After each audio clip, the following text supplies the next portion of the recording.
अब केजरीवाल बिहार की सियासत में एंट्री मारने की तैयारी कर रहे हैं। दोस्ती को भुलाकर अब केजरीवाल की नजरें तेजस्वी यादव के वोट बैंक पर है।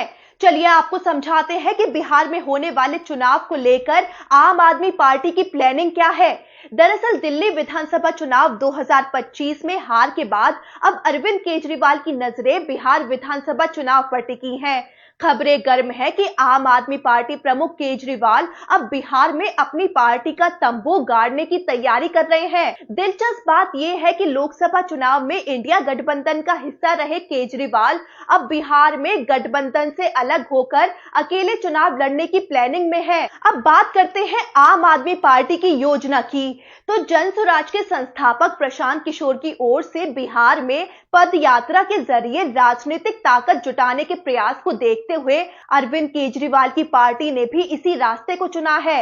आम आदमी पार्टी ने बिहार चुनाव से पहले यहां 7 चरणों में पदयात्रा करने की प्लानिंग की है। आम आदमी पार्टी 31 मई से 3 जून तक बिहार के अलग अलग जिलों में पदयात्रा करेगी। पदयात्रा का पहला चरण मुस्लिम बाहुल्य किशनगंज में 2 जून को निकाली जाएगी। कोचाधामन प्रखंड के डेरामारी चौक पर बनाए गए आम आदमी पार्टी जिला कार्यालय से पदयात्रा शुरू होकर मस्तान चौक होते हुए किशनगंज शहर तक ले जाने की प्लानिंग है। इस पदयात्रा को केजरीवाल जनसंपर्क यात्रा नाम दिया गया है।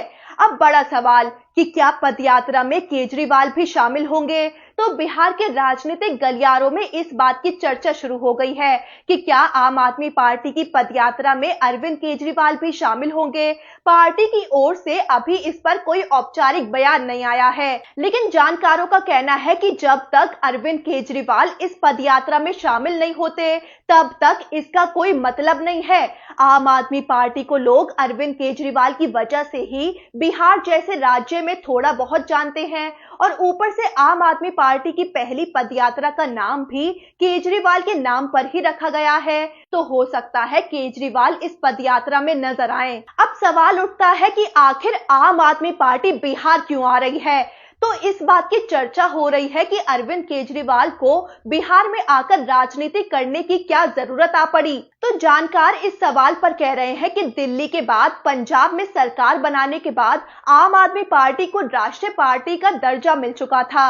अब दिल्ली में आम आदमी पार्टी की सरकार जा चुकी है। ऐसे में आम आदमी पार्टी को राष्ट्रीय पार्टी का दर्जा बनाए रखने की योग्यता को बनाए रखना मुश्किल हो गया है। बिहार चुनाव में आम आदमी पार्टी का सभी सीटों पर प्रत्याशी उतारने का फैसला कहीं ना कहीं केवल कुछ वोट प्रतिशत हासिल करना है। आम आदमी पार्टी बस ये चाहती है कि पंजाब में सरकार तो अभी है ही, इसके अलावा कुछ और राज्यों की विधानसभाओं में उनके कुछ विधायक जीत कर आते हैं, तो ये पार्टी राष्ट्रीय स्तर पर अपनी प्रेजेंस बनाए रख पाएगी। अब सवाल उठता है कि क्या तेजस्वी यादव के वोट बैंक में केजरीवाल सेंधमारी करेंगे।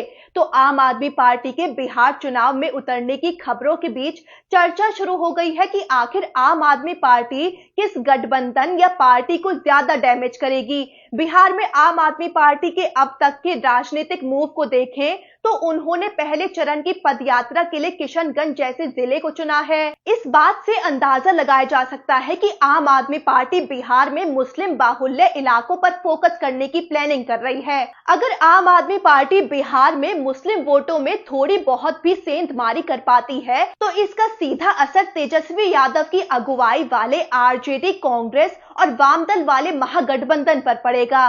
बिहार में आरजेडी और कांग्रेस के एक साथ रहने पर माना जाता है कि ज्यादातर मुस्लिम वोटर इसी खेमे के साथ जाते हैं। हालांकि यहाँ ध्यान देने वाली बात यह भी है कि 2020 के बिहार चुनाव में एआईएमआईएम प्रमुख असदुद्दीन ओवैसी ने सीमांचल इलाके में प्रत्याशी उतारे थे। मुस्लिम बाहुल्य सीटों पर ओवैसी की पार्टी के 5 विधायक भी जीते। माना जाता है कि ओवैसी के इसी शानदार प्रदर्शन के चलते तेजस्वी यादव बिहार के सीएम नहीं बन पाए थे और महागठबंधन करीब 12,000 वोटों से एनडीए से पीछे रह गया था। ऐसे में माना जा रहा है कि अगर अरविंद केजरीवाल मजबूती के साथ सीमांचल इलाके में चुनाव लड़ते हैं तो ये सीधे सीधे इंडिया गठबंधन या महागठबंधन को ही डैमेज करेगा। वहीं आपको याद दिला दें कि दिल्ली विधानसभा चुनाव के दौरान तेजस्वी यादव ने कांग्रेस के बजाय अरविंद केजरीवाल को सपोर्ट किया था, लेकिन अब बिहार में आरजेडी और कांग्रेस एक गठबंधन में है, तो तो केजरीवाल बिहार की सभी 243 सीटों पर प्रत्याशी उतारने की बात कर रहे हैं। तो अब देखना यह होगा कि बिहार की सियासत में केजरीवाल क्या रंग दिखाते हैं। ये तो होने वाले बिहार चुनाव में ही पता चल पाएगा।